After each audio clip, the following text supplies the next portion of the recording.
I flew almost 150,000 miles this year, and it took until today, December 22nd, for something positive and worthy of writing about to happen to me.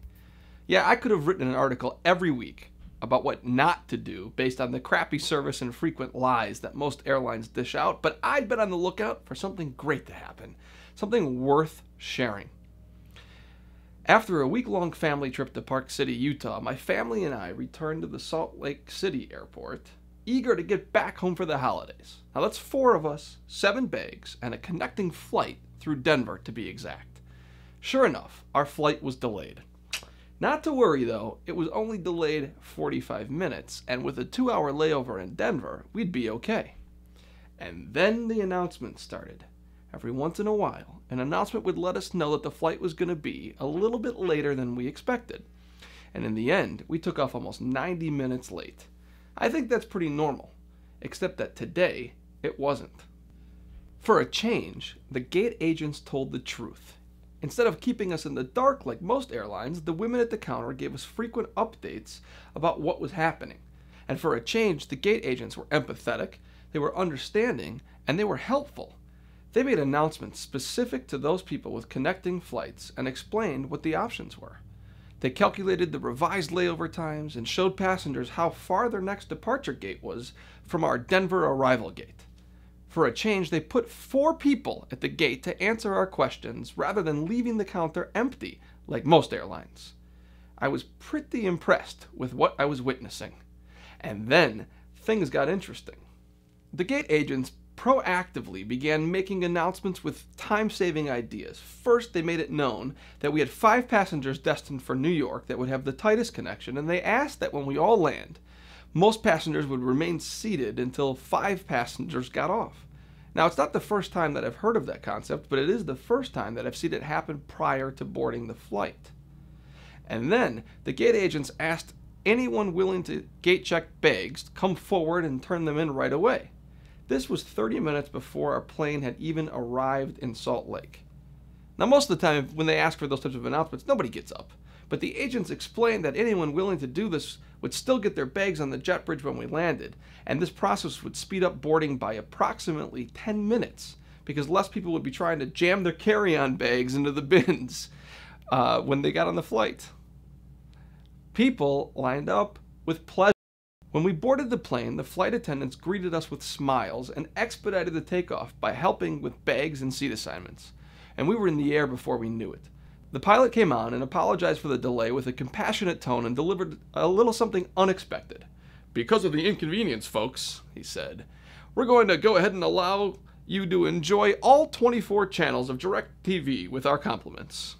Now, this might not seem like a big deal, but to the 150 passengers on board, it was pure gold. And just before our initial descent, a flight attendant made an announcement reinforcing the earlier request to let the New York-bound passengers off the plane first. She even had those 5 passengers raise their hands and ask the rest of us to look around and find these 5 passengers so that we knew to let them pass. Guess what? The folks headed to New York made their flight. And so did we. Let's review what just happened here and make it repeatable for your company. In other words, when things don't go as planned, and maybe you don't fly airplanes for a living, but I'll bet you've had to tell your customers about a late delivery at some point. Here's what to do. Number 1, be pleasant. See, you're already delivering bad news. No need to deliver it with a bad attitude. In fact, being friendly will go a long way to earning the understanding of your inconvenienced customers. Number 2, be empathetic. If you don't care about your customer, they're certainly not going to care about your explanations or excuses sometimes. See, put yourself in their shoes. Imagine that what's happening to your customer is actually happening to you. And once you know how your customer feels, you'll be better prepared to help them. Which leads me to my next point. Number 3, be helpful. Your customer needs your help. Your customer is depending on your help. Your customer wants your help, so help them! Even if it's just a little bit. Your mission is to help them the best and the most that you can. Number 4, be solution-oriented. Nobody wants to hear what you can't do. Nobody wants to hear that there's nothing anyone can do. See, there's always something. Always. So focus on what can be done and deliver that right away. Number 5, be consistent.